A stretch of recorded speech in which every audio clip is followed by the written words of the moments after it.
아침 묵상에 오신 여러분들을 환영하고 축복합니다. 또 이렇게 하루에 새로운 날들 하나님께 허락하셨는데요. 새로운 날에 걸맞는 새로운 은혜로 우리 인생을 채워주실 줄 믿습니다. 아침 묵상하는 시간이 우리에게 은혜도 되지만 또 아침에 일찍 일어나서 이렇게 첫 시간을 드리는 게 쉬운 일만 아니죠. 하지만 또 이렇게 첫 시간을 드렸을 때 하나님께서 우리에게 필요한 은혜와 능력을 주실 줄 믿습니다. 오늘은 고넬료가 베드로를 청하다라는 제목을 가지고 사도행전 10장 1절부터 23절까지 말씀을 조금 더 살펴봤으면 좋겠습니다.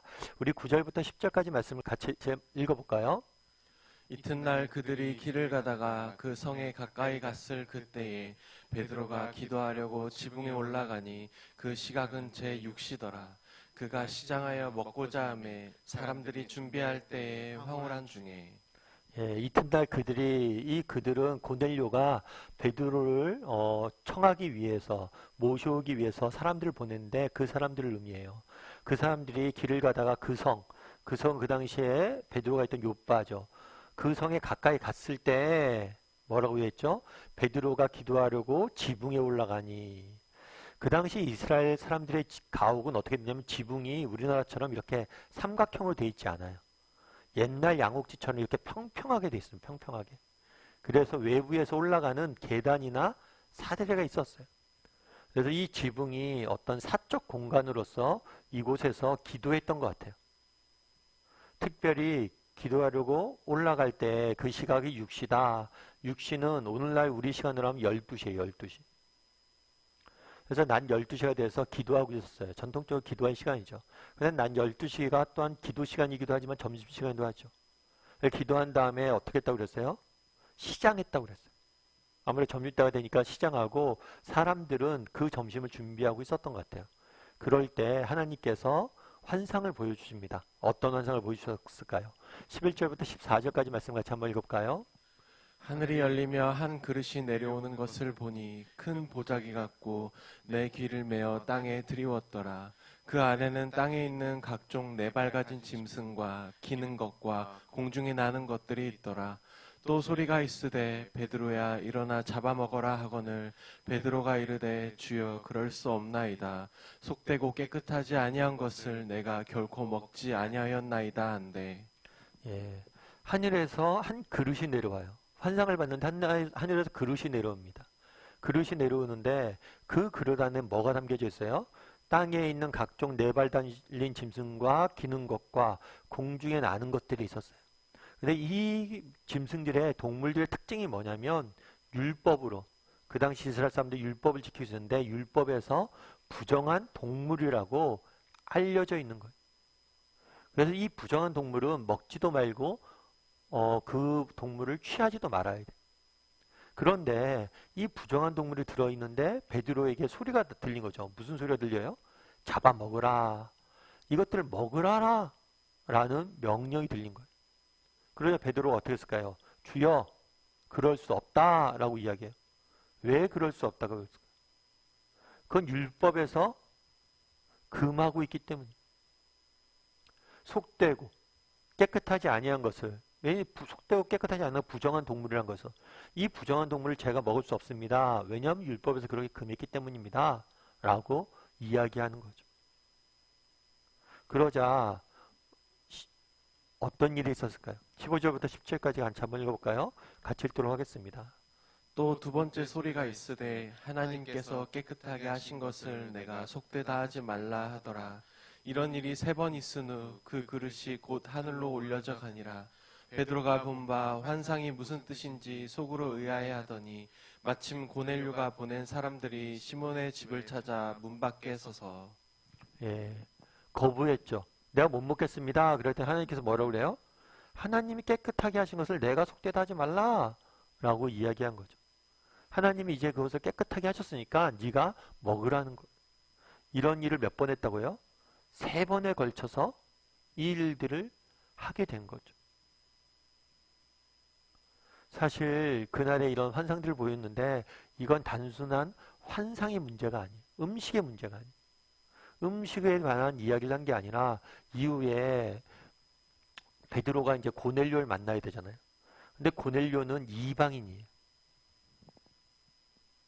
이방인인데 그 당시 율법에 의하면 이방인들과 식사를 같이 하면 안 돼요. 이방인들과 함께 교제 나누면 안 돼요. 금하기 때문에 이방인의 집에 들어간다거나 그들과 식사를 나눠서는 안 되는 거예요. 그런데 하나님이 보내려고 하는 거예요. 베드로를. 그러니까 네가 이런 선입견을 가지고 거부하지 말고 따르라고 미리 환상을 통해서 보여주신 거예요. 그래서 이 음식 환상을 통해서 보여주고자 했던 메시지는 뭐냐면 고넬료와 네가 만나라는 메시지를 주기 위해서 이 환상을 보여주신 거죠. 근데 우리가 여기서 알 수 있는 게 있어요. 그건 뭘까요? 고넬료에게 나타났잖아요. 네가 베드로를 청하러 사람을 보내라. 사람을 보냈어요. 근데 이 사람들이 도착하기 전에 어떤 일이 있었던 거예요? 하나님께서 베드로에게 환상을 보여주셔서 미리 그 마음을 준비시키고 있는 모습들을 보게 돼요. 고넬료를 만나게 하기 위해서 미리 하나님께서 그 과정들을 준비시키는, 마음을 준비시키는 일을, 모습들을 보게 되는 거예요.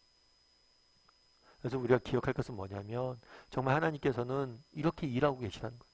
보이진 않지만 정말 우리는 다 알 수 없지만 고넬료에게 네가 사람들을 보내라 했을 때 하나님께서 그냥 보냈죠. 순종해서.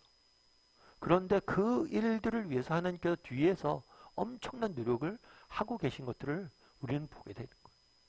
그래서 어떤 사람들은 청교도 신학자들은 그런 얘기를 예전에 많이 했어요. 우리가 천국에 가면 제일 먼저 하게 될 소리가 말이 아하일 것이다. 아하, 이런 일이 있었구나. 내가 알지 못했지만 내가 보지 못했지만 하나님께서 우리 뒤에서 이렇게 일했구나.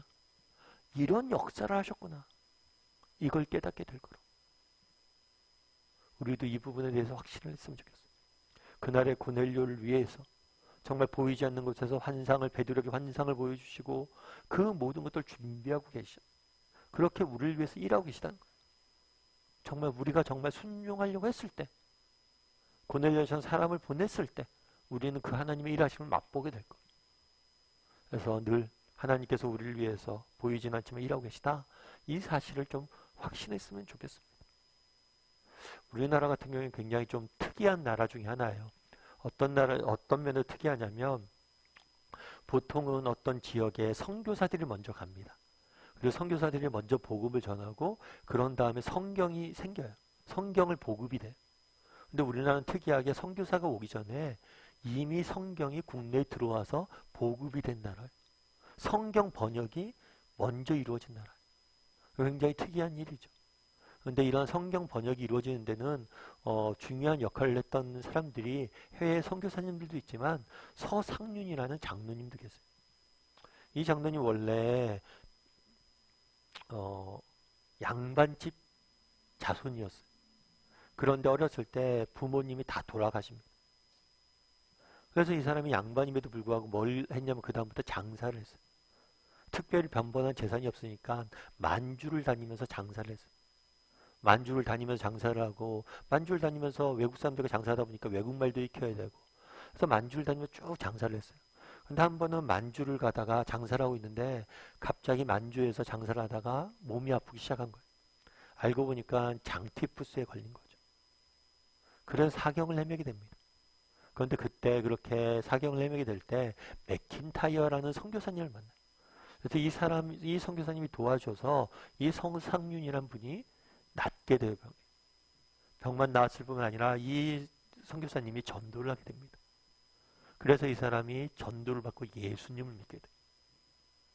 그래서 예수님을 믿게 된 다음에 중국에 있는 로스 선교사를 만나게 되고 그 선교사님과 함께 성경 번역하는 일들을 하게 돼요. 그래서 그러한 노력들을 통해서 이 땅에 성경이 들어오고 성경을 통해서 정말 많은 믿음의 씨앗들이 생기는 거죠. 근데 이 장로님 입장에 생각해 보세요. 내가 양반집에 태어났어요. 그 당시 지금은 우리가 계급사회가 아니지만 그 당시에는 계급이 있잖아요. 계층이 있잖아요. 양반집 사람이면 얼마나 호령하고 살겠어. 그런데 부모님이 갑자기 돌아가셔서 천의 고아가 되면서 정말 그 당시에 양반이나 평민들이라는 장사를 했어요. 그것도 가진 게 없어서 저 먼 만주까지 오가면서 장사를 했어야 돼. 그때 어떤 심정이 들었을까요? 내 인생은 왜 이렇게 안 풀리나? 왜 부모님으로 돌아가서 내 인생이 이렇게 됐나? 라고 생각했을지 모르겠지만 하나님께서 그를 사용하시려고 미리 준비하고 계셨던 거예요. 그를 통해서 놀라운 하나님의 역사를 이루기 위해서 미리 일하고 계셨던 거예요. 그래서 때가 되니 이 선교사님을 만나게 되고 병에 걸려서 선교사님 만나게 되고 그 가정이 예수님 믿게 되고 그게 얼마나 이 장로님 하나님께서 아름답게 사용하셨는지 몰라요. 오늘 본문의 고넬료는 몰랐습니다. 하지만 하나님께서는 베드로에게 환상 중에 나타나면서 일하고 계셔요. 우리도 마찬가지예요. 우리도 보이지 않을지 모릅니다. 하지만 우리가 하나님 앞에서 믿음을 가지고 살려고 노력했을 때, 믿음을 순종했을 때 하나님께서 미리 가셔서 일하고 계세요. 미리 가서 준비하고 계세요. 이 사실을 믿고 하루하루 믿음의 길을 걸어갈 줄 아는 우리 모두가 되기를 주님의 이름으로 소원합니다. 우리 이 시간 함께 기도했으면 좋겠는데요. 기도하실 때 오늘 말씀 기억하면서 기도했으면 좋겠습니다. 그날에 하나님께서 고넬료에게 사람들을 보내라 명령하신 이후에 미리 가셔서 베드로에게 환상을 나타내면서 일하시는 모습들을 보게 됩니다. 하나님은 지금도 우리를 위해서 미리 가셔서 일하고 계십니다. 나는 이 사실을 과연 믿는 사람인지 돌아보게 해달라고 기도해 주시고, 정말 하나님께서 보이진 않지만 우리를 위해서 지금 일하고 계시면 믿고 하루하루 정말 믿음의 길을 걸어가는 사람이 되게 해달라고 이 시간 기도했으면 좋겠습니다. 또한 그렇게 믿음으로 갔을 때 정말 걸어가야 돼. 순종해서 보내야 돼. 그래야지 일하시는 걸 알잖아요. 하나님의 일하심을 맛보게 될 겁니다. 그런 믿음을 가지고 하루하루 살아가게 해달라고 이 시간 함께 기도해 주시고, 또 오늘 하루 세상 속에 살아가야 되는데 각자 가지고 있는 기도 제목들이 있을 줄 압니다.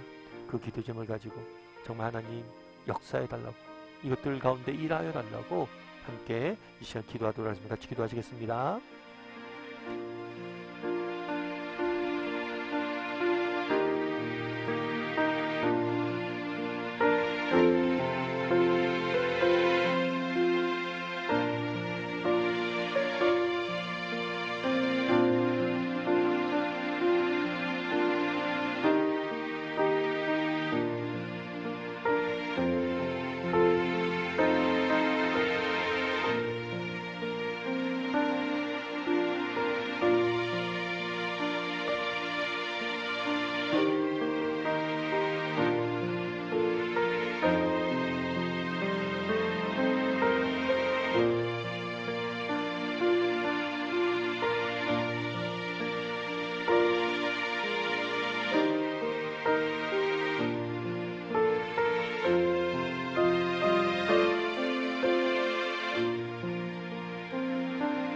사랑의 하나님, 그날에 고넬료에게 사람을 보내라 명령하신 이후에 베드로에게 나타나 환상 중에 그 마음을 준비시키는 모습을 보게 됩니다. 우리에겐 보이지 않지만 하나님께서 우리가 가는 길 앞서 가셔서 하나님께서 이미 일하고 계심을 믿습니다. 그런 믿음을 가지고 정말 끝까지 정말 믿음의 길을 걸어갈 줄 아는 우리 모두가 될 수 있도록 주여 은혜를 더하여 주시옵소서. 정말 이 세상 살다 보니 때로는 믿음이 흔들리고 앞이 캄캄해질 때가 있습니다. 어디가 길이 있는지 어떻게 살아야 될지 모를 때가 있습니다. 그럼에도 불구하고 하나님께서 우리를 향한 선한 계획을 가지고 지금도 일하심을 믿고 신뢰함으로 끝까지 믿음의 경주를 달려가는 우리 모두가 될 수 있도록 주여 은혜를 더하여 주시옵소서. 오늘 하루 하나님께서 우리와 함께 할 줄 믿사오며 모든 말씀 예수님의 이름으로 기도드리옵나이다. 아멘.